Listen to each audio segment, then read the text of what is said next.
이 새벽에 하나님의 말씀을 사모함으로 나오신 우리 모든 성도님들을 축복하고 환영합니다. 오늘 우리에게 주신 하나님의 말씀은 다니엘서 1장 8절부터 21절까지입니다. 본문의 말씀은 제가 봉독하겠습니다. 다니엘은 뜻을 정하여 왕의 음식과 그가 마시는 포도주로 자기를 더럽히지 아니하리라 하고 자기를 더럽히지 아니하도록 환관장에게 구하니 하나님이 다니엘로 하여금 환관장에게 은혜와 긍휼을 얻게 하신지라. 환관장이 다니엘에게 이르되 내가 내 주 왕을 두려워하노라. 그가 너희 먹을 것과 너희 마실 것을 지정하셨거늘 너희의 얼굴이 초췌하여 같은 또래의 소년들만 못한 것을 그가 보게 할 것이 무엇이냐. 그렇게 되면 너희 때문에 내 머리가 왕 앞에서 위태롭게 되리라 하니라. 환관장이 다니엘과 하냐냐와 미사엘과 아사랴를 감독하게 한 자에게 다니엘이 말하되 청하오니 당신의 종들을 열흘 동안 시험하여 채식을 주어 먹게 하고 물을 주어 마시게 한 후에 당신 앞에서 우리의 얼굴과 왕의 음식을 먹는 소년들의 얼굴을 비교하여 보아서 당신이 보는 대로 종들에게 행하소서 하매 그가 그들의 말을 따라 열흘 동안 시험하더니 열흘 후에 그들의 얼굴이 더욱 아름답고 살이 더욱 윤택하여 왕의 음식을 먹는 다른 소년들보다 더 좋아 보인지라. 그리하여 감독하는 자가 그들에게 지정된 음식과 마실 포도주를 제하고 채식을 주니라. 하나님이 이 네 소년에게 학문을 주시고 모든 서적을 깨닫게 하시고 지혜를 주셨으니 다니엘은 또 모든 환상과 꿈을 깨달아 알더라.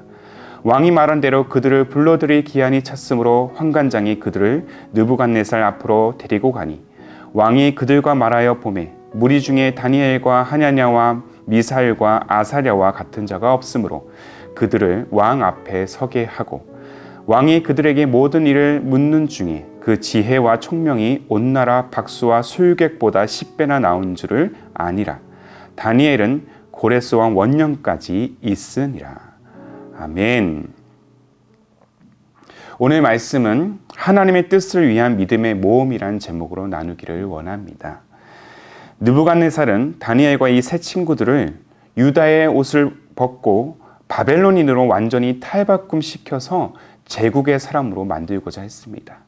그래서 이름도 바꾸고 그들의 일상과 문화까지도 바꾸도록 요구하고 있는 것이죠.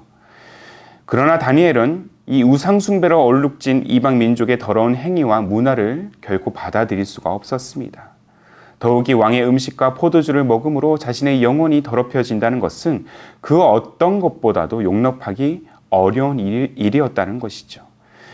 그래서 그는 왕의 음식과 포도주를 입에 담지 않도록 환관장에게 지금 오늘 본문을 통해서 부탁을 하고 있는 것입니다.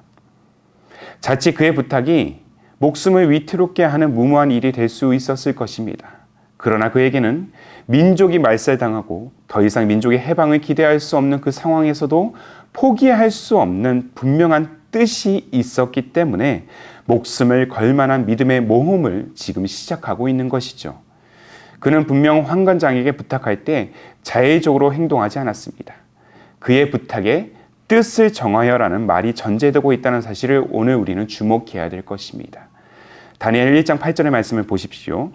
다니엘은 뜻을 정하여 왕의 음식과 그가 마시는 포도주로 자기를 더럽히지 아니하리라 하고 자기를 더럽히지 아니하도록 환관장에게 구하니라.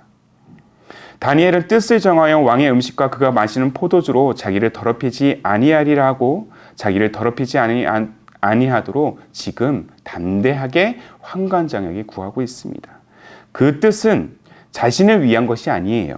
하나님의 나라를 위한 것입니다. 비록 죽어가고 있는 민족이 살아날 가능성이 거의 희박한 그 현실을 그는 마주하고 있지만 그는 그 가능성을 단번에 뒤엎을 만한 하나님의 반전이 반드시 성취되리라는 그 믿음과 소망을 갖고 있었을 것입니다. 이것이 바로 남유다를 향한 다니엘의 비전과 뜻이었다는 것이죠. 다행히 하나님께서 이 환관장의 마음을 움직이셔서 다니엘의 부탁을 들어주게 됩니다. 그가 하나님의 사람이라는 이 정체성을 지키기 위해 정했던 그 거룩한 뜻을 하나님께서 아시고 환관장의 마음을 움직이신 것이죠. 저마다의 삶과 또 사회에 대한 뜻을 우리 모두는 가지고 있습니다. 다양한 뜻을 가지고 있습니다. 다양한 비전이 있습니다. 그리고 그 다양한 뜻과 비전은 마땅히 존중되어야 합니다. 하지만 이 다양한 뜻과 비전 사이에서 그리스도인으로서 거룩한 정체성을 가지고 살아가는 우리 모두는 늘 자신의 뜻을 내세우기보다 하나님의 뜻을 우선순위에 두어야 할 것입니다. 오늘날 우리의 믿음 또한 우리 자신을 향한 것이 아니라 하나님 나라를 위한 것이어야 합니다. 오늘날 우리는 하나님의 뜻과 비전보다 모든 영역에서 자기 욕심과 뜻을 앞세울 때가 좀 많은 것 같습니다. 저도 그렇고요. 이로 인해서 민족이 균열되고 부정과 부패가 얼룩져서 이 땅에 교회가 무너지고 있는 이 암울한 상황을 우리는 또한 목도하고 있습니다. 그러나 이 진정한 그리스도인은 이러한 상황 속에서도 다니엘과 같이 하나님 나라에 대한 뜻과 그 비전을 세우는 존재들이라는 사실을 우리는 기억해야 될 것입니다. 다니엘이 남들과 달랐던 점은 다른 사람보다 똑똑하거나 더 재능이 있어서가 아닙니다. 그는 하나님의 나라가 도래하고 죽어가는 이스라엘이 반드시 회복될 것에 대한 그 비전과 뜻이 그 안에 있었기 때문입니다. 그 비전 때문에 그는 우상숭배의 유혹에 타협할 수 없었고 사자굴에 던져지는 그 위협에도 하나님 예배하기를 포기하지 않았다는 것입니다. 하나님은 오늘도 당신의 뜻을, 그 주님의 뜻을 세우는 이 시대의 다니엘을 지금 찾고 계십니다. 그 사람이 바로 우리 자신이 되어야 할 줄로 믿습니다. 왕의 음식을 먹지 않도록 부탁한 다니엘의 요청을 수락한 또 환관장이었지만 곧 자신의 목숨이 위협받을 것 같은 두려움에 사로잡힙니다. 그래서 오늘 본문 10절에 보시면 그는 다니엘에게 너희들이 음식을 먹지 않고 야인 모습으로 왕 앞에 서면 내 목숨이 위태로울 것이다 라고 솔직하게 얘기를 하게 되죠. 여기에 다니엘은 한 가지 제안을 하게 됩니다. 왕의 음식을 먹지 않는 대신에 열흘 동안 우리를 시험하여 채식만 먹게 하고 이후에 우리의 모습이 어떤지 한번 판단해 보라는 것이죠. 본문 12절과 13절의 말씀입니다. 청하오니 당신의 종들을 열흘 동안 시험하여 채식을 주어 먹게 하고 물을 주어 마시게 한 후에 당신 앞에서 우리의 얼굴과 왕의 음식을 먹는 소년들의 얼굴을 비교하여 보아서 당신이 보는 대로 종들에게 행하소서. 이는 사실 굉장히 엄청난 모험입니다. 채식만 먹어서 몰골이 정상으로 돌아올 가능성이 현저히 낮기 때문이죠. 그런데 놀랍게도 열흘 후에 다니엘과 세 친구는 이전보다 더 아름답고 윤택한 용모로 변해 있었습니다. 그래서 환관장은 그들에게 채식만 먹게 하도록 조치를 하게 됩니다. 그리고 그들은 느부갓네살 왕 앞에 설 때까지 학문을 깨우치고 모든 책을 탐독하면서 지혜를 쌓게 됩니다. 특히 다니엘은 모든 환상과 꿈을 해석하는 능력을 얻게 됩니다. 훗날 다니엘의 꿈 해석 능력은 앞으로 일어날 하나님의 역사를 대언하는 도구로 귀하게 쓰임을 받습니다. 그리고 느부갓네살에게도 인정을 받아서 다리오 왕의 그 재임까지 그는 바벨론 정책을 주관하는 그 막강한 자리에 오르게 되는 것이죠. 다니엘이 이처럼 지혜로운 영향력을 발휘할 수 있었던 데는 우상 숭배의 강요에 굽히지 않는 그 태도와 압제와 모욕의 상황에서도 하나님의 뜻을 세우고자 하는 그 모험의 신앙이 있었기 때문입니다. 모든 위협을 무릅쓰고 그는 단호하게 믿음을 행사합니다. 우리의 믿음 또한 생각보다 행동이 먼저 움직이는 그 모험적인 태도가 필요합니다. 상황을 계산하지 않고요. 하나님의 능력을 구하는 그 믿음은 항상 우리가 예상한 것보다 훨씬 큰 열매를 가져다 줄 줄로 믿습니다. 다니엘은 포로의 신분이었기 때문에 환관장에게 요청할 처지와 상황이 아니었습니다. 그럼에도 그는 불가능을 가능으로 이끄시는 하나님의 그 비전이 그에게 있었기 때문에 그는 포로된 유다 민족에서도 바벨론의 정치를 좌지우지하는 영향력을 행사할 수 있는 그 자리까지 나아가게 된 것입니다. 요즘 많은 그리스도인들이 이 모험에 주저하는 모습을 종종 보이고 있습니다. 현실에 쉽게 타협하고 유혹에 무릎 꿇는 그리스도인들이 점점 많아지고 있다는 것이죠. 자, 개신교를 뜻하는 이 프로테스탄트라는 단어를 들어보신 적이 있으십니까? 프로테스탄트. 이 프로테스탄트는 바로 저항을 의미합니다. 저항이란 말은 무조건적인 불복종이 아니라 하나님의 존엄성을 파괴하는 자들로부터 복음을 지키는 일과 우상 숭배를 강요하는 시대와 세력에 결코 타협하지 않는 그 의지, 그 믿음을 의미하는 것이죠.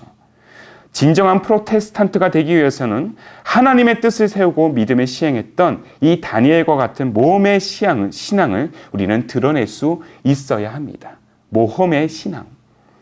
그래야 교회와 복음은 세상으로부터 승리할 수 있기 때문입니다.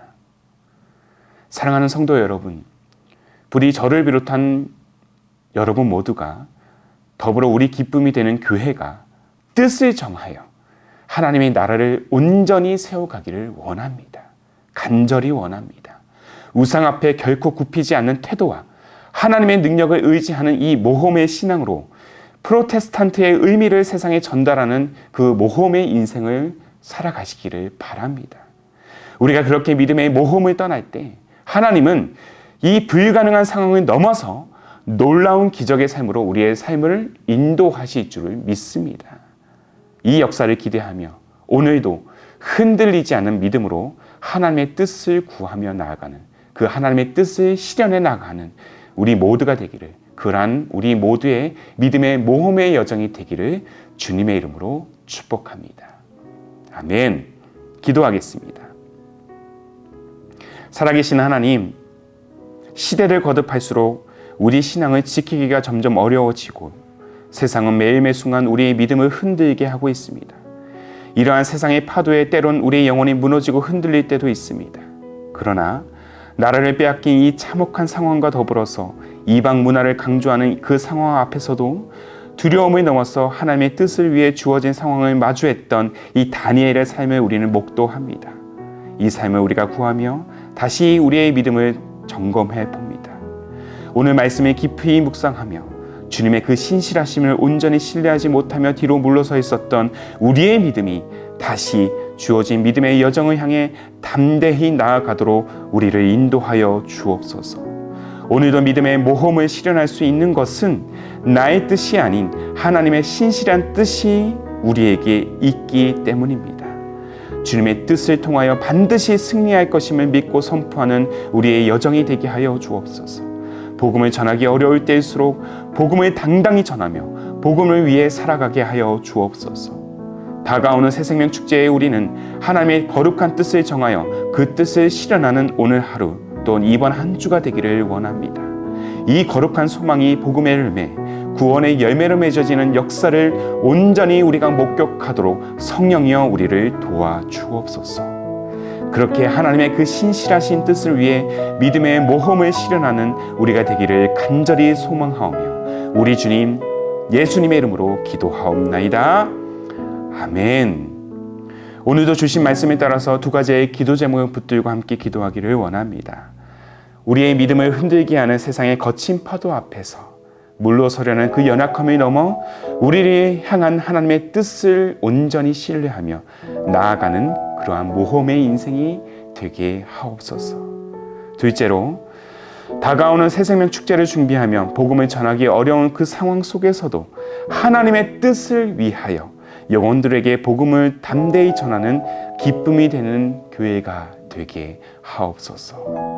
이 두 가지의 기도 제목을 간절한 마음으로 함께 붙들고 함께 기도로 오늘 하루의 삶을 열어가시기를 바랍니다. 함께 마음을 다해 기도하겠습니다.